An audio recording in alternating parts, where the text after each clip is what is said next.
Chapter 9. Paris, year of 1815. Matteo remained stationed in Hamburg for a few years, working with the French arms. He enjoyed it as it was a means of living on his own. Already he was a year into adulthood. At 19, his friend Jean enjoyed watching the young soldier grow and mature. Matteo's skill with the sword had improved with training, though he never had to use it in battle. He mostly guarded the streets and played the guitar for entertainment. One evening after supper and music, the postman came to deliver letters. Jean received a few from friends. Matteo received one. He was confused as to who it was from, so opened it carefully. It read, "My dearest son, you have no idea of the trouble and time it took to find out where you are. These past years have pained your dear mother. She is ill often with the worry of her lost son. I am pained to my heart as well. Violante wishes you back. As you read this, I am on my way to Hamburg to take you back home. I know you are an adult now, but you have completely let down your parents, teacher, and siblings. You have not even met your newest, Giuseppe. I shall be there soon, and you are coming home. Your father, Salvatore Carcassi." Matteo dropped the note with wide eyes. Jean asked, "What's the matter? You look like you've seen a ghost." "I've received a letter from my father." "What's wrong with that?" "I haven't seen him in 4 years, and he's coming to take me home. I miss him, but I left my old life to run away. I don't want to go back." Matteo felt frightened at the thought of being forced to return. The sternness of Violante still haunted him. "Maybe you should talk to him," Jean suggested. Matteo shook in disagreement. "No, I'm sorry, but I must leave. I'm going to resign from the army and go. I apologize, but I shall not tell you where. My father will question you. I will write to you in the future when things have calmed." "Matteo, there has to be a better way to take care of the matter." "I'm sorry, Jean." Matteo in haste wrote a note to the head of the army. He then dressed into his regular civilian clothes. It didn't take him long to pack and hurry out the door. After making his resignation, he caught a coach leaving Hamburg. The coach galloped at capital speed out of the city. A sign of directions pointed to the way for France. Matteo was ready to start his real life in Paris. In crossing over a bridge, another carriage was passing on the road under it. Inside, Salvatore was seated, hoping to see his son after so long. In the evening of a cold day, Matteo's coach trudged into the elegant city. The restaurants were thriving at the hour. The smells of fresh bread and escargot filled the air. It only made Matteo's tired and hungry state more torturous. The coach parked on a street where there were many inns to choose from. Matteo went to the nearest one, as it appeared especially pleasing. He found the landlady in the front room and asked, "Have you a room available for a long-term resident?" "Why, yes," she checked her books. "Second floor on the right. I'll have a good beef stew brought to you. I bet you've traveled days on end." "Merci." Matteo felt a sense of gladness in following her up the stairs. He handed her the funds to stay before it slipped his mind. The landlady gave a warm thanks and unlocked the door.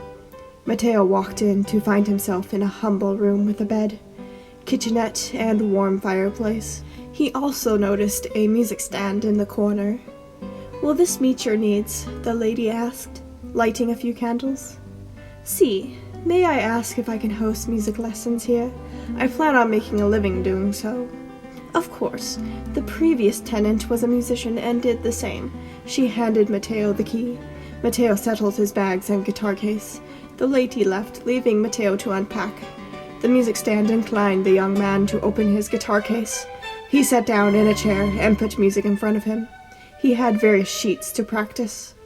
The moon was full and bright outside in the cool night, so it felt good playing with such a scene. An idea came to his fingertips, so he grabbed some blank staves and a quill and began writing music.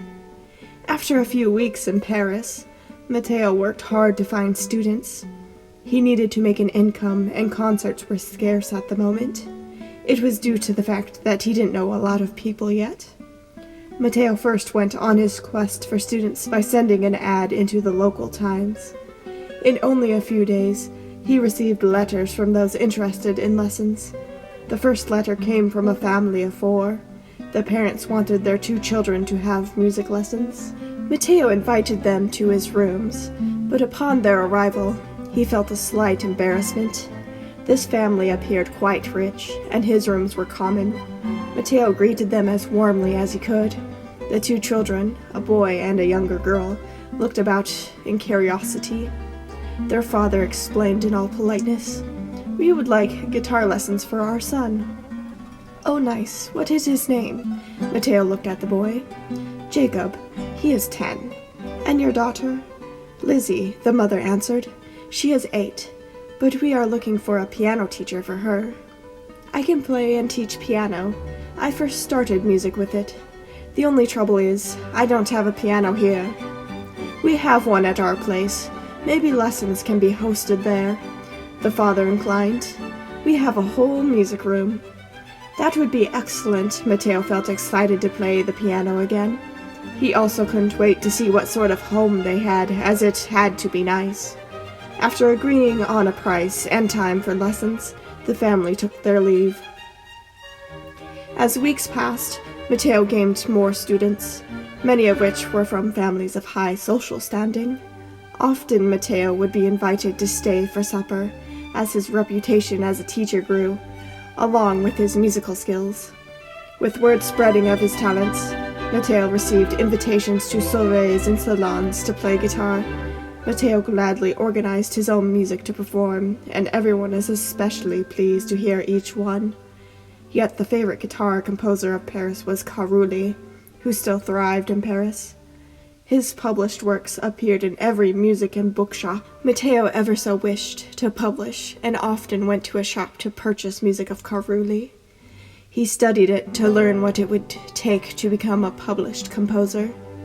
One day, while skimming the guitar books, he found a catalogue of interesting music. This wasn't Carulli.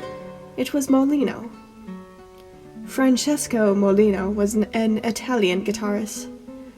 He traveled much to Spain, becoming an orchestra conductor there for some time. Lately, his guitar music had been reaching the likes of the Paris guitar scene. Matteo noticed the methods of this composer's work were to his liking, so decided to subscribe to Molino's guitar catalogs. Upon making his purchase, the shop clerk mentioned, "I'm a guitarist myself, an amateur, of course. I thought I'd inform you that every so often a group gathers to discuss and play guitar at the large cafe just across the street here. In fact, this evening they are meeting." I'd enjoy joining. Matteo felt excitement. The clerk warned, "I will say, they aren't the most charming group, but get what you can out of it." "I will." Matteo took his purchase to study at home. That evening, Matteo headed to the cafe, guitar case in hand.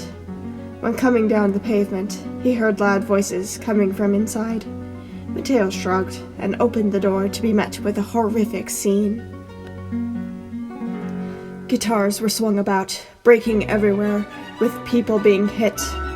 The poor instruments were being used as weapons. Matteo stared at them, horrified. He hugged his guitar case in fear that it may be next. The store clerk from earlier spotted him and gestured Matteo in the seat beside him. It was a quiet corner of a few guitarists actually trying to play amongst the riot. "What on earth is going on?" Matteo asked as he sat down. The clerk sighed. Same old, same old. Someone brought up the opinions of Carulli and Molino in using the left-hand thumb. "Really, that's what this is about?" Matteo grimaced. Another calm guitarist sneered. "I think they are more debaters than musicians." "Sounds right." Matteo took out his guitar and picked. The guitarists around him were in awe to hear a fresh sound. Together the group shared many things and learned from each other. Matteo fit right in.